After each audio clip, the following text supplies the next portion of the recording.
En esta hora vamos a tener una corta oración. Les pido que me acompañen y vamos a presentar con la ayuda del Espíritu Santo el tema de esta mañana. Señor y Padre, gracias por sus grandes bondades manifestadas a nuestra vida. Gracias por sus cuidados durante toda esta semana y gracias por las horas del sábado que nos permiten entrar en su reposo y estar en comunión con usted. Ayúdenos en esta hora a presentar su palabra. Todo pensamiento, todo concepto, idea sean dirigidos por usted y para gloria suya y para la edificación de la iglesia. Es en el nombre de Jesús que oramos. Amén.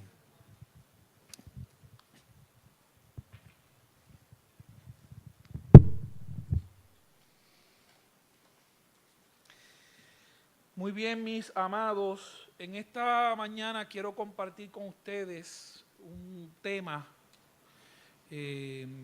contemporáneo que he titulado ¿Cómo obtener seguridad en un mundo de incertidumbre? ¿Cómo obtener qué? Seguridad en medio de un mundo de incertidumbres.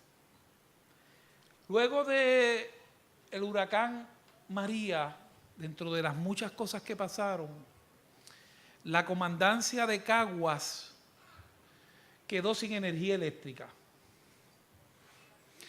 Los vientos dañaron las oficinas de la comandancia de la policía estatal, que está allí cerca más adelante del Café Crema.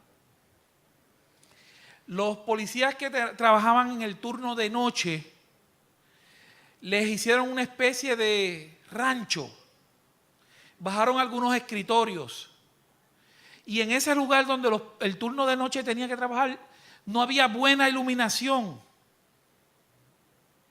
Así que los policías del turno de por la noche, ¿sabe cómo se sentían? ¿Cómo se sentían ellos? Estaban inseguros, sentían temor de que los criminales, los bandidos, sabían la situación y pudieran llegar en el momento de oscuridad y atacarlos. Pero no estamos hablando de los ciudadanos comunes como usted y yo. También yo en algún momento, en medio de toda esa situación, sentí temor porque estaban los bandidos por la noche campeando por su respeto. Solo Cristo puede darnos seguridad.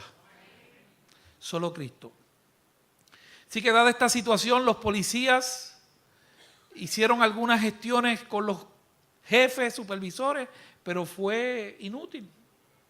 Lo que tenían era una bombillita que prendían con la batería de una patrulla. Con eso se iluminaban. En medio de, imagínense, algo parecido a una terraza, un ranchón allá afuera con los escritorios. Los mismos policías que estaban llamados a servir y hacer que la comunidad se sienta segura y protegida, ellos mismos estaban llenos de temor. Un mundo de incertidumbre. Nuestro mundo agoniza de temor. Es un periodo de existencia donde el ser humano está lleno de temor, por muchas razones y muchas circunstancias. Yo no sé si en esta quincena pueda pagar el bill del agua. No sé si pueda completar para pagar la luz. Cuando llegue al supermercado y me aproxime a la caja, tengo que reevaluar todo lo que tengo en el carro porque posiblemente he visto personas en la fila con su calculadora mirando y tener que dejar algunos alimentos fuera del carro porque el presupuesto no alcanza. Temor porque el patrono llegue a trabajar, como pasó en una empresa muy conocida de nuestro país. Llegaron a trabajar y los estaban esperando con una carta que les decía que estaban suspendidos de empleo y sueldo. Un mundo lleno de... Y lo que me causa a mí más preocupación, mi amado, y los que me conocen por muchos años saben que yo tengo una inclinación a ser optimista. Yo no soy pesimista, siempre busco lo bueno dentro del asunto. Pero no puedo engañarme a mí mismo. La realidad es que nuestro país, nuestro Puerto Rico, está en descenso. El asunto parece que no va a mejorar. Nuestros líderes nos hablan de una crisis económica. Y yo pregunto, ¿crisis para quién? Porque hay 750,000 pesos para pagarle al director de una agencia. Y hay 150,000 para pagarle a los directores de otras agencias. ¿Para quién no hay dinero? ¿Es una crisis real? ¿O es una crisis artificial creada para controlar las masas? Se habla de un nuevo horario de trabajo. ¿Lo escucharon? ¿De cuántas horas este nuevo horario? ¿Cuántas? ¿Cómo usted se siente después de 10 horas de trabajo? ¿Cómo? Agotado. Entonces el sistema está creando un horario creado por el hombre para que tú te sientas agotado. Hay una opresión económica terrible. Más encima de eso, están poniendo un horario para que tú te sientas ¿cómo? Explotado. En todos los aspectos. Y cuando la gente se siente cansada, ¿qué piden? 1, 2. ¿Qué piden? Descanso. Un día libre. Un día para la familia. Ustedes se dan cuenta cómo todo se va orquestando. Se está preparando el terreno. Cuando ustedes estamos cansados y la gente diga, mira, estamos cansados de esos horarios de 10 o 12 horas.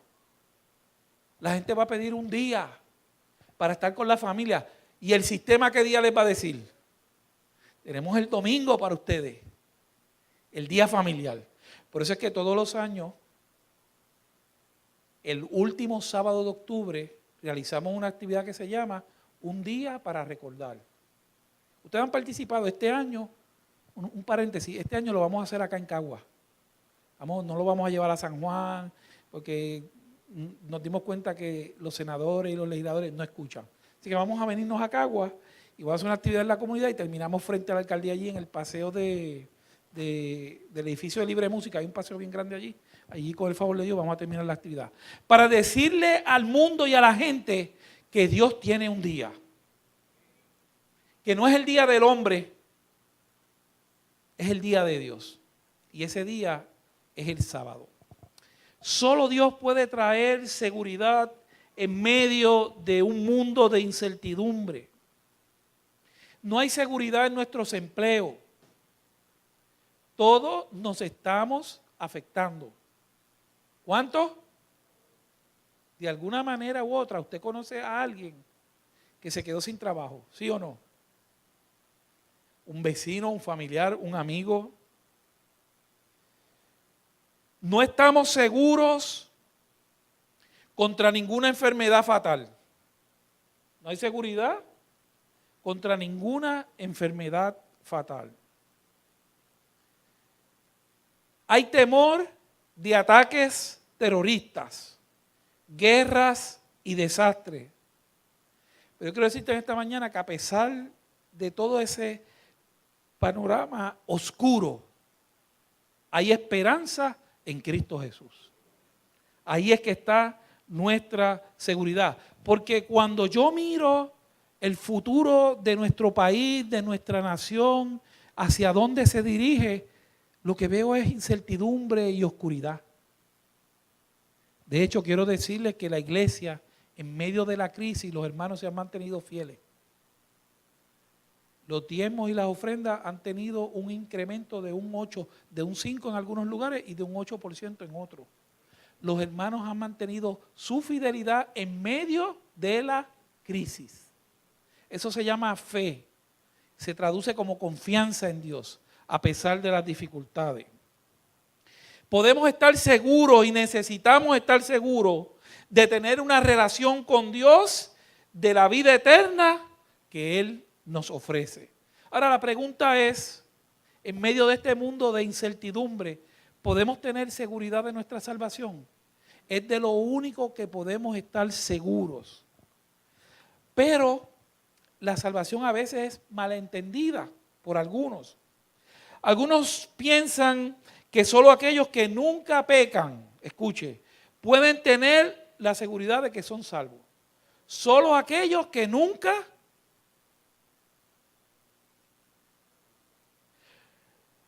Otros siguen el lema de una vez salvo. ¿Sabe dónde se origina esa idea? Esa idea, dentro de mi comprensión, se origina dentro de la nación de Israel. Porque el israelita piensa que por ser nada más descendiente del linaje de Abraham, ya está ¿qué? Puede hacer lo que quiera, puede comer lo que sea, pero simplemente por ser descendiente de Abraham y ser del linaje escogido, ellos están ¿qué? ¿Sabe por qué yo le digo esto? Este argumento. Porque me lo dijo un israelita en la tierra de Israel. Y me dice, nosotros comemos cerdo. Así, hermana. Y nos vamos a salvar como quiera porque somos descendientes de Abraham. Claro, eso es dentro de la línea liberal de los religiosos de Israel. Ese que, con el que hablé es de esa línea liberal, porque hay otra línea más ortodoxa, más conservadora, ¿verdad?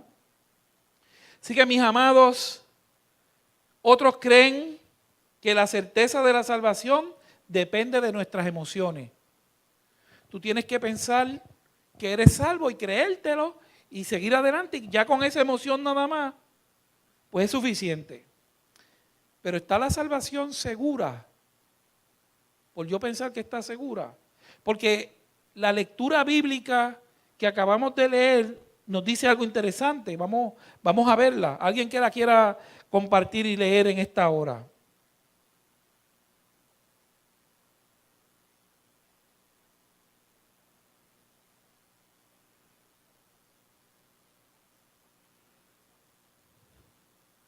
El libro de Revelaciones, capítulo 3, verso 11. ¿Alguien lo quiere leer? Adelante.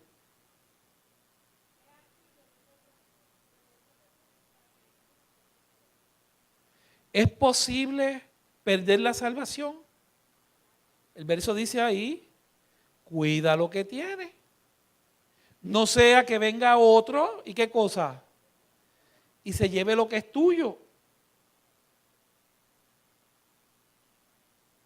Yo quiero en esta mañana presentarles unos personajes que estaban seguros de su salvación, no por las emociones, sino por la relación que tenían con Dios. Primer personaje, Éxodo 32, 32. Éxodo 32, 32.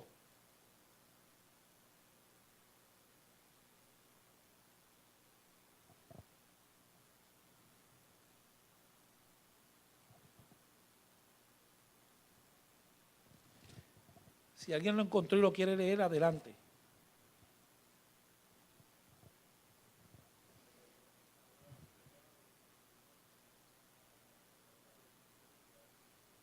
Muy bien. ¿Quién está hablando ahí? Moisés. En el verso 32 le dice, te ruego que perdones ahora su pecado, porque el pueblo estaba en rebelión, había una mortandad bien grande en el pueblo. Y él le dice estas palabras que afirman la seguridad de que él sabía que estaba salvo en los brazos de Dios. ¿Por qué? Dice, y si no, ¿qué cosa? Bórrame de qué lugar. ¿Qué era lo que Moisés sabía? Que su nombre estaba escrito ¿en qué libro? En el libro de la vida. Cuando usted se bautiza aquí, su nombre se escribe en el libro de la vida. Y después cuando llegue el momento del juicio, pues van a comparar el acto suyo y cómo usted vivió, que ahí están los libros de los hechos, los registros de todo lo que usted ha vivido.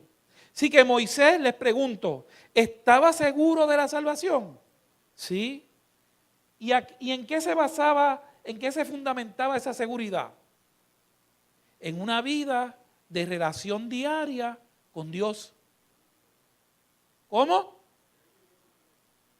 Caminó con Dios, conversaban. Dios le hablaba, él le hablaba a Dios. Había una comunión cada 3 meses. No. ¿Y cómo era la comunión? Era diaria.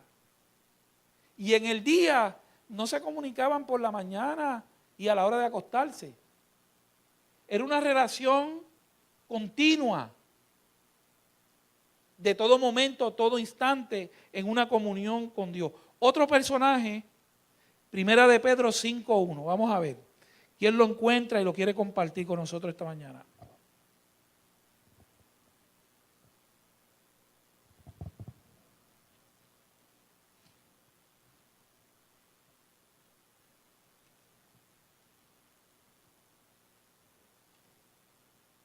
¿Alguien lo encontró? ¿Lo quiere leer? Adelante.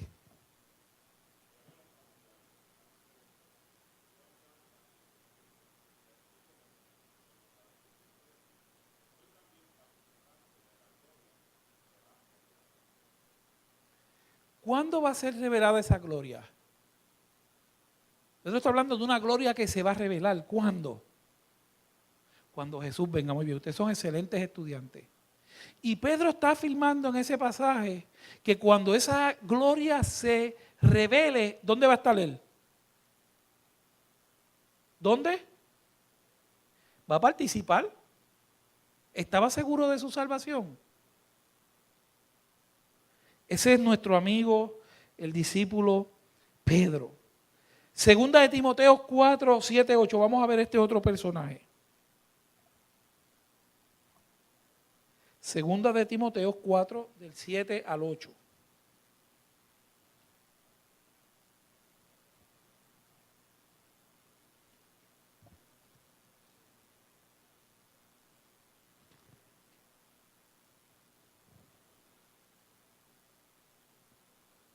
¿Alguien lo quiere leer? Adelante, hermana.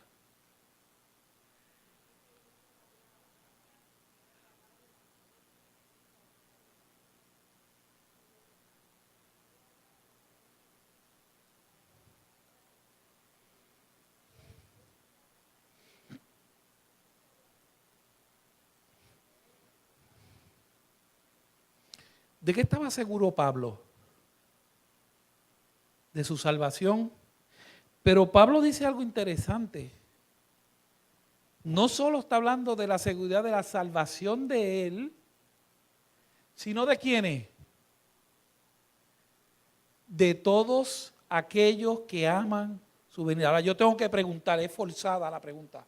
¿Cuántos aman la venida del Señor? De ver sus manos. Todos amamos la venida del Señor. Queremos ser participantes en aquel día. Pablo tenía la certeza de que había corrido la carrera, de que había, él usa un término interesante. Antes de usar la palabra batalla, él dice que peleó. Es lo que él dice, peleó. La experiencia cristiana es una continua lucha.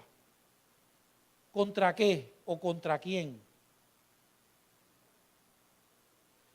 ¿Contra el mal? ¿El enemigo de las almas? ¿Qué más podemos decir?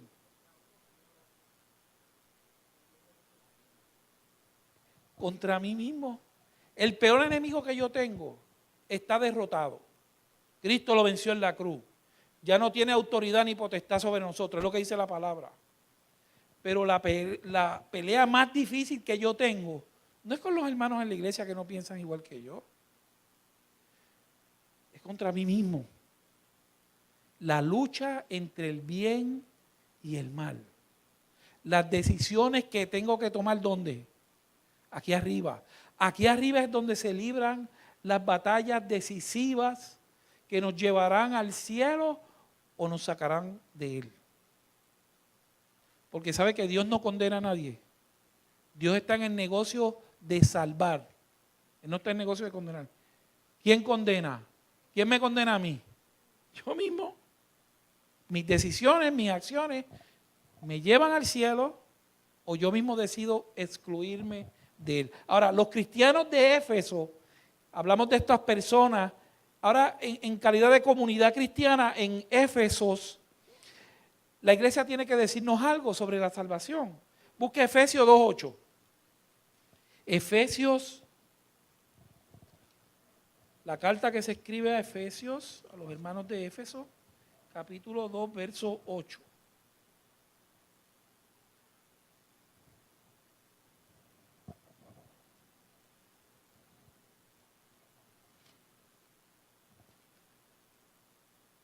¿Alguien lo encontró? ¿Lo quiere leer?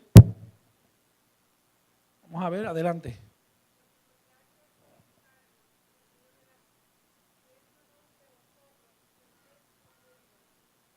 Quiere decir que la salvación es un acto de Dios. La salvación es un acto de Dios por medio de ¿qué cosa? Que trabaja en nosotros, que hemos puesto nuestra fe en Él, creemos en lo que Él ha dicho, aunque no lo hemos visto. Porque la Biblia tiene que creerse por fe. Porque sin fe es imposible agradar a Dios.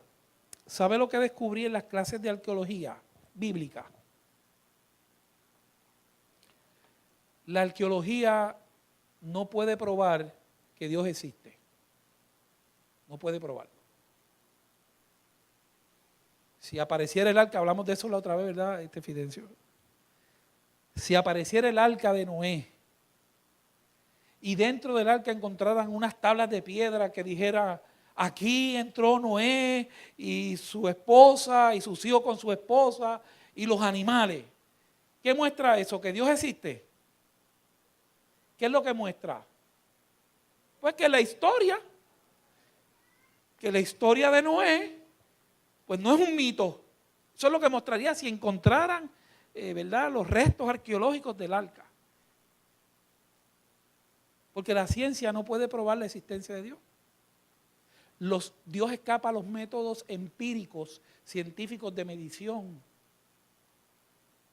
Él no puede ser cuantificado, ni pesado, ni medido. No puede ser mirado bajo la lámina del microscopio. Dios escapa a todos esos métodos científicos. La Biblia y a Dios hay que creerle por fe. Y a veces nosotros como cristianos esperamos que hayan hallazgos arqueológicos. Hubo un periodo de mi vida que yo esperaba que siguieran encontrando cosas arqueológicas, ciudades, tablas, escrituras cuneiformes allá que probaban la existencia de Daniel y de todo el relato bíblico. Pero Dios hizo las cosas de esa manera para que creamos por fe, no por vista, por fe. Tenemos que creer basados en la fe a Dios. Así que ningún hallazgo arqueológico. Recuerdo, no sé cuántos de ustedes, para la década de los 80, finales de los 70, 80, un enfermero que era,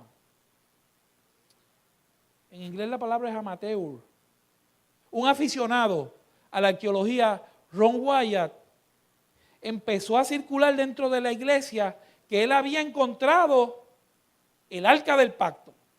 Eso revolucionó la iglesia. Y no solamente dijo que encontró el arca del pacto, dijo que encontró el arca de Noé y que había traído evidencia de los pelos de los animales. Imagínense, más de 3.000, 4.000 años pelos. Uno los tira en 30 días, se vuelve en tierra. Entonces, eso creó un alboroto dentro de la iglesia. Y la iglesia mandó a los arqueólogos de Andrews, al profesor David Merlin, que dirigía el departamento de arqueología y tuve el privilegio que fue el que me dio clase, y a otros profesores a investigar allá a Israel todos los hallazgos de Ron Wyatt, para descubrir finalmente que todo era un fraude. ¿Sabe cómo se sintieron los hermanos? Después de descubrir todo aquello, encontraron el arca del pacto, el arca, encontró las carrozas en el Mar Rojo de Faraón, las ruedas y los cantos de carroza. Cuando se hizo la investigación por profesionales en el área, allí en el Mediterráneo crece un coral que se llama el coral de rueda. Y es que crece una espiga y arriba florece redondo. Entonces él presentaba fotos en la iglesia de ese coral, pero él hacía un montaje de las ruedas de la antigüedad de una carroza y las ponía sobre el coral y decía, así era como se vería la rueda, y hacía un montaje sobre el coral. Todas esas cosas, la iglesia se dio cuenta, pero le hizo daño a la iglesia. Y nosotros no podemos creer en Dios por hallazgos arqueológicos. Nosotros debemos creer en Dios basados en su palabra. Un así dice Jehová, un escrito. La Biblia no es un libro de historia general del mundo o de la humanidad. Es un libro de historia de la redención del hombre. Por eso no recoge detalles de todas las tribus o de todas las naciones. Recoge detalles de lo que le pasó a la raza humana y cómo Dios la quiere restaurar. Es un libro de historia de la redención. Así que no espere que encuentren nada por ahí para que su fe pueda crecer. Porque está el otro lado. Empiezan a ver hallazgos y a decir, viste, Dios no es real, eso es un mito y otras muchas cosas. Necesitamos tener la seguridad de la salvación. Los cristianos de Colosa, vamos a Colosenses 1, 12 al 14. Colosenses.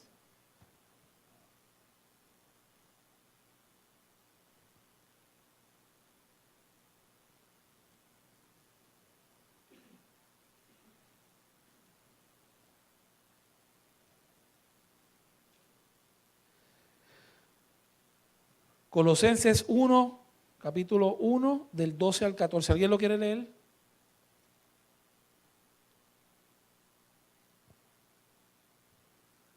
¿Quién lo lee? Vamos a ver. Aquí, adelante.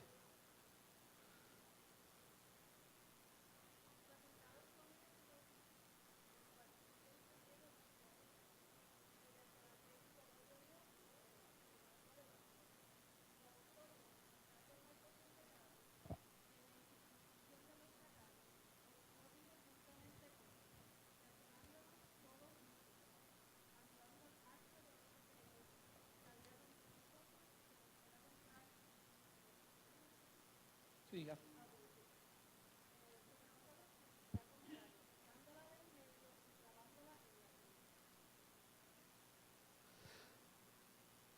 Del 12 al 14. Ok. Colosenses 1. Aunque ese no estuvo mal, porque habla del decreto que nos condenaba, la deuda que el hombre tenía con Dios. Y esa deuda que en algunas Biblias se traduce como la ley que fue clavada, la palabra nomos en griego, que es ley, no es la que aparece, es el acta. ¿Ok? Vamos a leer el correcto. Vamos a ver. Colosenses 1. Dice, Del 12 al 14. 1, 2 al 14, dando gracias al Padre que nos hizo aptos para participar de la herencia de los santos en luz, el cual nos ha librado de la potestad de las tinieblas y trasladado al reino de su amado Hijo, en quien tenemos redención por su sangre, el perdón de pecados. Sé que mi hermano, Dios ha hecho todo lo necesario para que usted y yo alcancemos la salvación.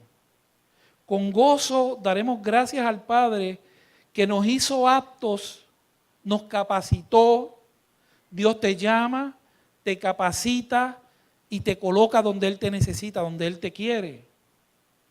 Nos hizo aptos para participar de la herencia de los santos en luz. ¿Cuál es la herencia de los santos en luz? ¿Cuál es la herencia? ¿Y el cielo representa qué cosa? Vamos a estar con Jesús, pero de lo que está hablando de la herencia de los santos es la vida eterna. El convivir con Dios por la eternidad. Esa es nuestra herencia. Eso es lo que nos espera. Él nos ha librado del poder de las tinieblas. Ya Satanás no tiene dominio ni señorío sobre ti. Y nosotros tenemos que entender eso.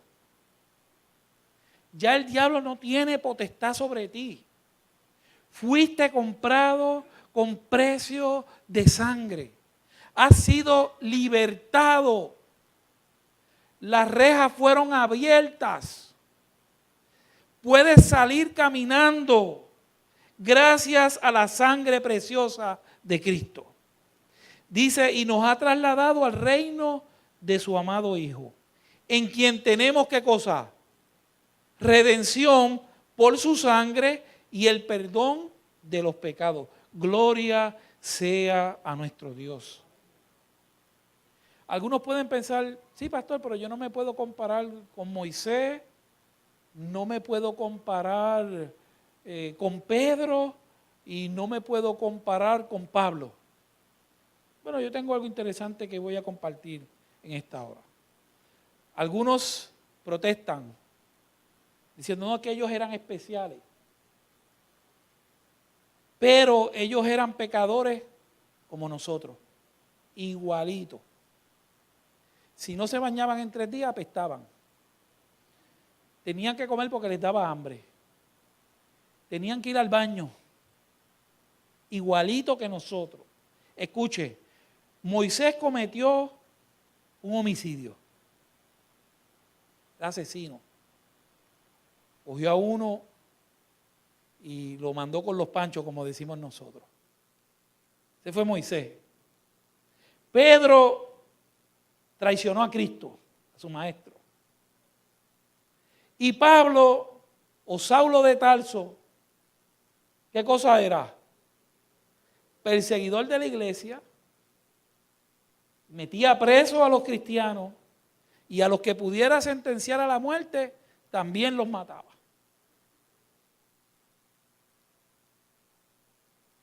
Yo le pregunto, no conteste, ¿usted ha matado a alguien? ¿Usted ha traicionado a algún amigo?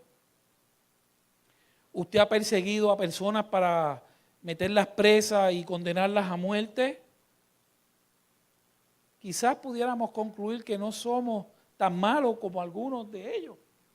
Yo nunca he derramado sangre, Fidencio. Pero la realidad es que todos somos pecadores.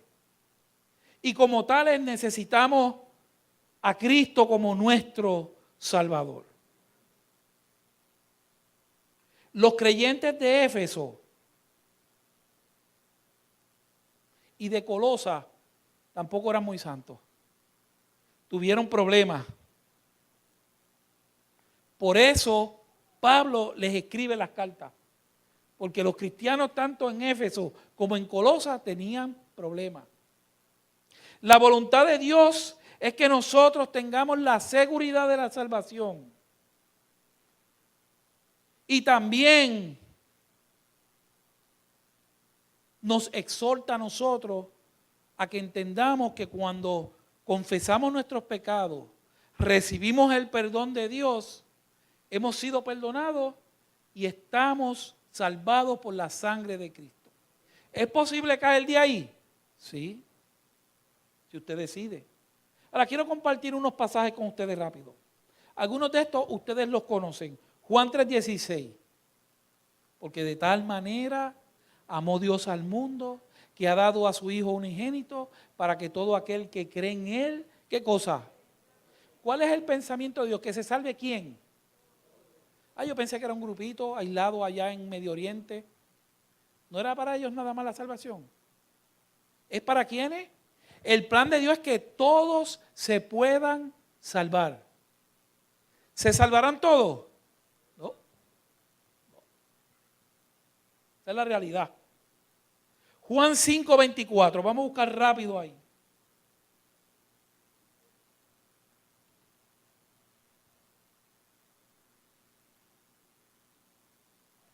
Juan 5:24.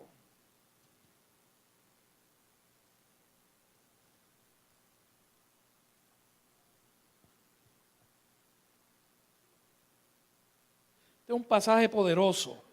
San Juan 5:24 dice, de cierto os digo, el que oye mi palabra y cree al que me envió, tiene vida eterna.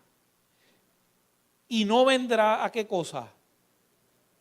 Porque Dios no está en el negocio de condenar a nadie. Está en el negocio de la vida eterna. Sino que ha pasado de muerte a vida. Todos nosotros estábamos en lo que se llama el corredor de la muerte. Por causa del pecado. Mi amado, porque el que debió morir en la cruz no fue Cristo. Él no debía haber muerto en la cruz. El que merecía los clavos y el que merecía los azotes, ¿sabe quién era? ¿Quién era el que merecía eso?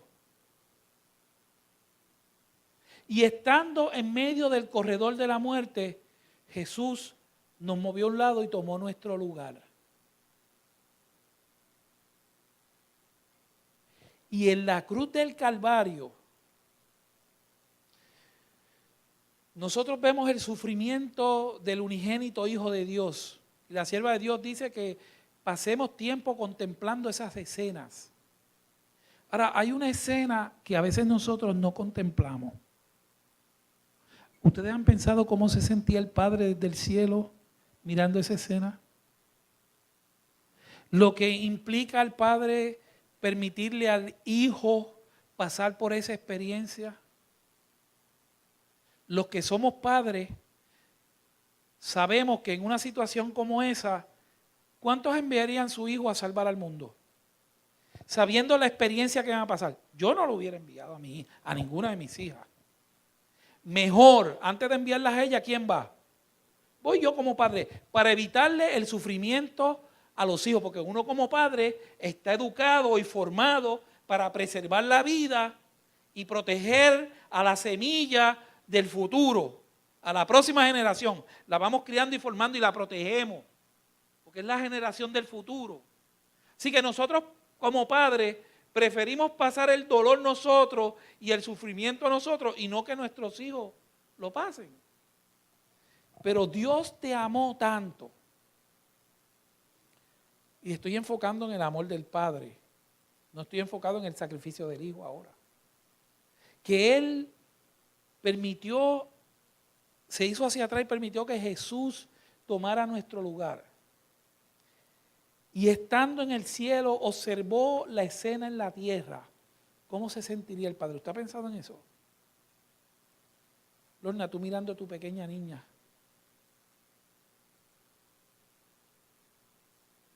Yo pienso, esta es mi opinión personal, que la escena fue tan fuerte que el Padre, y Jesús dijo, Padre, ¿por qué me has desamparado? Una escena terrible, llena de emociones, de sentimientos, pero estos seres divinos, la deidad, expresó ese amor allí en la cruz, el sufrimiento de Jesús, el sufrimiento del Padre y el Espíritu Santo sufrieron el precio del pecado. El inocente, el justo y el bendito tomó tu lugar. Yo quiero decirte esta mañana que la salvación es un asunto bien serio. Bien serio. Quiero decirles en esta mañana que ustedes son el objeto del amor supremo de Dios. Son tan amados en el cielo que se pagó un precio demasiado de alto. No se puede cuantificar, no hay forma de medirlo. Y ese amor es lo que genera en nuestros corazones una vida de obediencia basada en el amor. Cuando nosotros contemplamos lo que el santo y el justo hizo por nosotros, decimos, Señor, ¿qué tú quieres que yo haga? Y el Señor te dice, pues yo quiero que tú vivas de esta manera. Y nosotros hacemos lo mejor que podemos con la ayuda del Espíritu Santo para vivir una vida que agrade a Dios. Un precio muy, muy alto. Y algunos lo toman livianamente. Dios espera de nosotros obediencia basada en el amor. Y ese amor surge por la contemplación de la vida perfecta de Cristo y el acto de estos seres divinos supremos que se entregaron. Todos se entregaron para redimirnos. Lo menos que esperan de nosotros es una vida de agradecimiento. No hay forma de pagarlo. No hay forma de pagarlo. Solo podemos vivir agradecidos por lo que Dios ha hecho.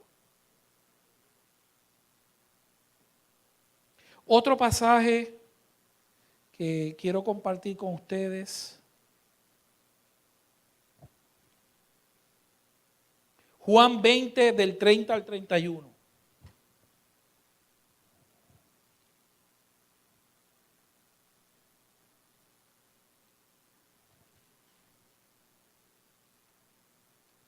Ahí en el Evangelio de Juan, capítulo 20, del versículo 30 al 31. ¿Quién lo quiere leer?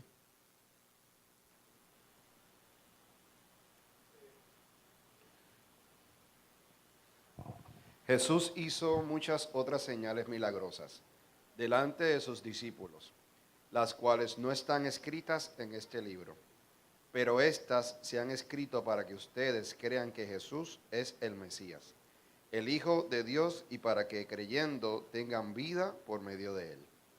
Gloria a Dios. ¿Está escrita toda la vida de Jesús en la Biblia? No. Está diciendo que hay cosas que el maestro hizo que no están registradas aquí. Yo entiendo que hay otro libro donde se registraron esas cosas. Y ese libro lo estudiaríamos en el cielo. Allí podremos mirar el libro que contiene lo que le falta a este. Y no están escritas aquí porque él entendió que en este momento no eran necesarias. Que aquí está todo lo necesario para alcanzar la salvación. Eso no le está buscando las 5 patas al gato, no tiene. Son 4 y eso otro es un rabo. ¿Eh? No le busque, porque hay gente que quiere. La Biblia dice que se pasan estudiando y estudiando y nunca terminan de aprender. Y siempre están estudiando y buscando cosas nuevas. Es poderoso nuestro Dios. Romanos 8:1.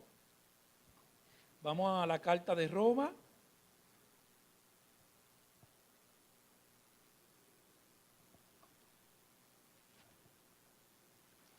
Capítulo 8, verso 1.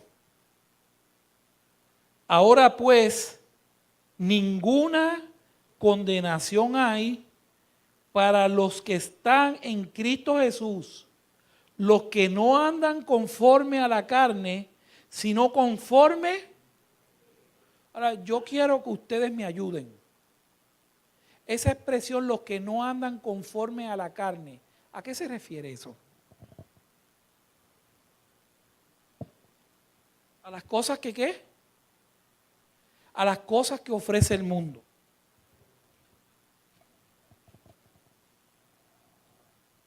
Quiere decir que son cosas terrenales. Carnales implica cosas terrenales. Porque el que está en la carne anda criticando. Ese está en la carne. Anda llevando chisme de la gente a los otros. Anda buscando la falta del otro. Anda mirando cómo se viste la hermana que tiene el traje muy corto. Anda mirando a ver cómo la gente está comiendo. Cuando está comiendo un sitio, le está mirando el plato a ver qué se echó. Está comiendo carne todavía. No va a entrar al cielo.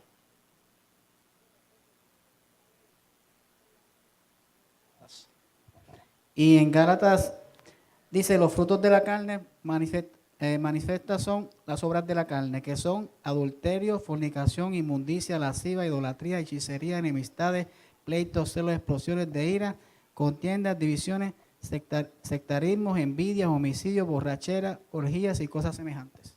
Quiere decir, gracias por ese versículo, quiere decir que andar en la carne no es otra cosa que el mal, las cosas malas que me dominan.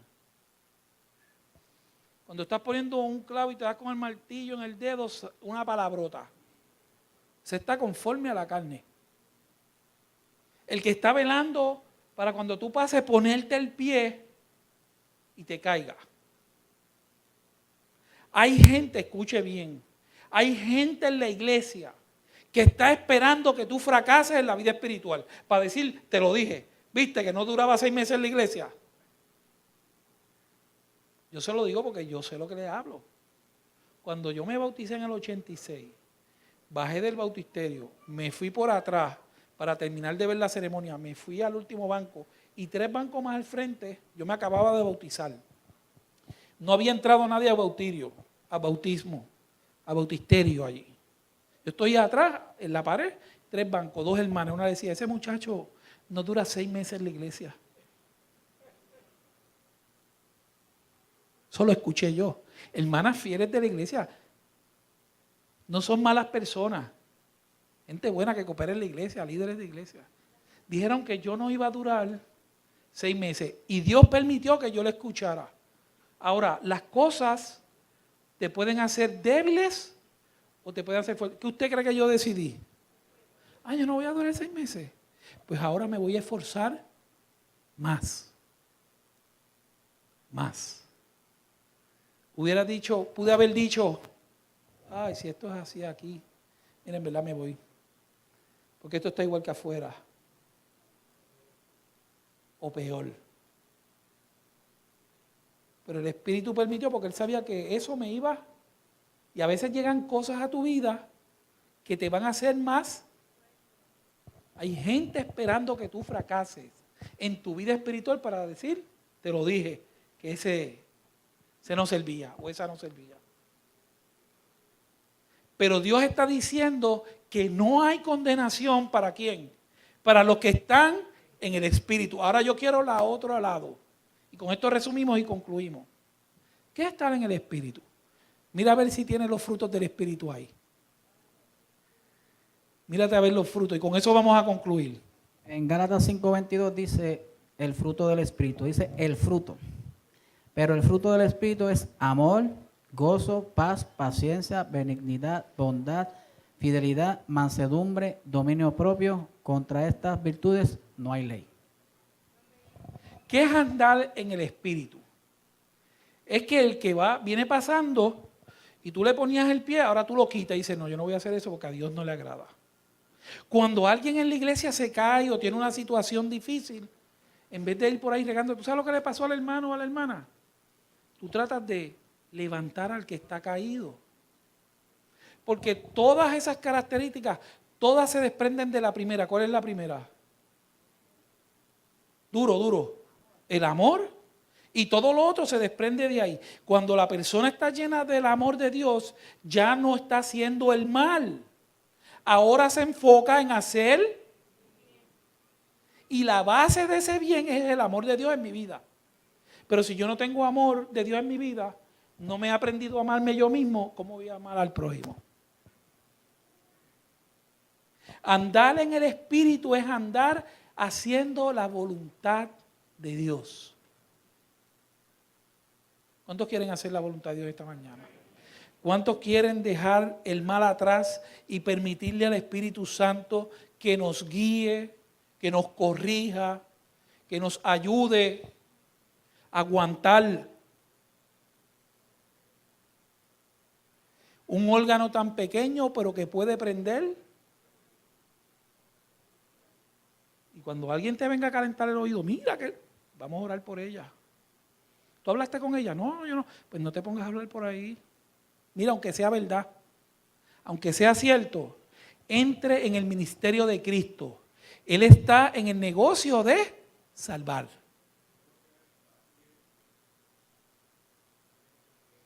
Tolerancia. Y aún, ahora viene la parte difícil, aún con nuestros enemigos. Porque es un mandato del Maestro que nos dice, amad a vuestros, porque ustedes son la sal de la tierra. Ustedes son los que le dan sabor a esto. Mis amados, necesitamos la certeza de la salvación en nuestras vidas. Y no puedo concluir sin darle los 5 pasos para tener esa certeza. Anote ahí. Primero, reconocer que Dios nos ama a pesar de que somos pecadores. Tiene que reconocer que Dios te ama. No, pastor, pero es que usted no sabe lo que yo estoy viviendo y la verdad es que yo no merezco el amor de Dios. Yo lo sé. Yo tampoco lo merezco. Pero Él decidió que nos iba mal. Dios, esta expresión quizás pueda sonar dura. Dios se volvió loco y nos amó a pesar de nosotros mismos. En una ocasión, cuando estaba en 9º y 10º, una muchacha se enamoró de mí locamente. Y yo no la quería. Y se lo hice saber. No, pero ella seguía. Y yo le decía palabras feas. Y ella seguía. En una ocasión le di con el bulto. Y ella me seguía amando. Yo quisiera que la historia hubiera terminado feliz. Yo decirle, bueno, me convenció y me hice novio de ella. Pero yo no la quería. Pero ella, yo no sé si se había desajustado o qué le pasó. Pero no entendí el mensaje de que yo no la quería. Pero ella estaba, cosas de muchacho, 9º, 10º, qué sé yo. Ella estaba loca, enamorada. Y Dios está loco, enamorado de ti. Y a veces le damos con el bulto a Dios. A veces le damos con el bulto a Dios. Y Él sigue enamorado de ti. No importa las fallas que tú hayas tenido. La infidelidad nuestra no cambia el amor de Dios. Dios decidió que nos iba a amar aún cuando éramos. Yo quiero decirte esta mañana, ¿te gustaría que la relación con Dios se pudiera reconectar? Necesitamos aceptar y reconocer el amor de Dios, les dije. Reconocer que somos pecadores es la segunda. Que no podemos salvarnos a nosotros mismos. Necesitamos un Salvador. Nos estamos ahogando y no tenemos de qué aferrarnos. Solo Cristo es el salvavidas. Tercero, reconocer que Jesucristo ha provisto la única solución al problema del pecado. Cuarto, aceptar a Jesús como Señor y Salvador. A pesar de nuestros defectos y nuestras fallas. Seguir adelante en la experiencia cristiana. Y quinto, confiar en las promesas de Dios. Qué lindo cuando podemos poner nuestra confianza en las promesas de Dios. Yo quiero preguntarle a los que en esta mañana se sienten que están salvos por la relación que tienen con Dios, que se pongan en pie. Quiero pedirle a los que no están muy seguros de su salvación, que también se pongan en pie. Y quiero pedirle a los que creen que no están salvos quizás por fallas que has cometido, por infidelidades a Dios en tu vida, también te pongas en pie. Porque en esta mañana Jesús está aquí. Y hay salvación para todos aquellos que acepten a Jesús como el Salvador. Y vamos a orar en esta hora. Señor y Padre, queremos darle gracias. Porque a pesar de nuestra infidelidad, usted se mantiene fiel. Gracias porque hay aún oportunidad para encontrar salvación en Cristo Jesús. Rogamos, oh Dios, en esta hora que usted pueda bendecir su iglesia. Aquellos que mantienen una relación viva con usted, están bien afirmados en la fe, están seguros de su salvación, que los continúe fortaleciendo. También queremos presentar quizás a alguno que no está tan seguro por cosas que están pasando en su vida, que en esta hora al contemplar el sacrificio del cielo pueda entender que es muy amado y que hay oportunidad todavía en Cristo Jesús. Y para aquellos que no tienen seguridad de su salvación, porque saben que viven apartados de usted, tratando de luchar por sus propias fuerzas, que en esta hora su espíritu los convenza de su necesidad de Cristo Jesús. Y en esta mañana, por su gracia, podamos ser lavados en la sangre del Cordero, recibir el poder del Espíritu Santo para apartarnos del pecado y a partir de esta mañana vivir conforme a su santa y divina voluntad. reconociendo que no somos perfectos y tenemos fallas, pero hay poder en Cristo para vivir en victoria. Bendiga a su iglesia en esta mañana, bendiga también, oh Dios, a aquellos que no pudieron llegar por alguna razón y que en esta hora salgamos con la seguridad de la salvación en Cristo Jesús. Es en el nombre del que oramos. Amén. Vamos a quedar en pie, vamos a cantarle.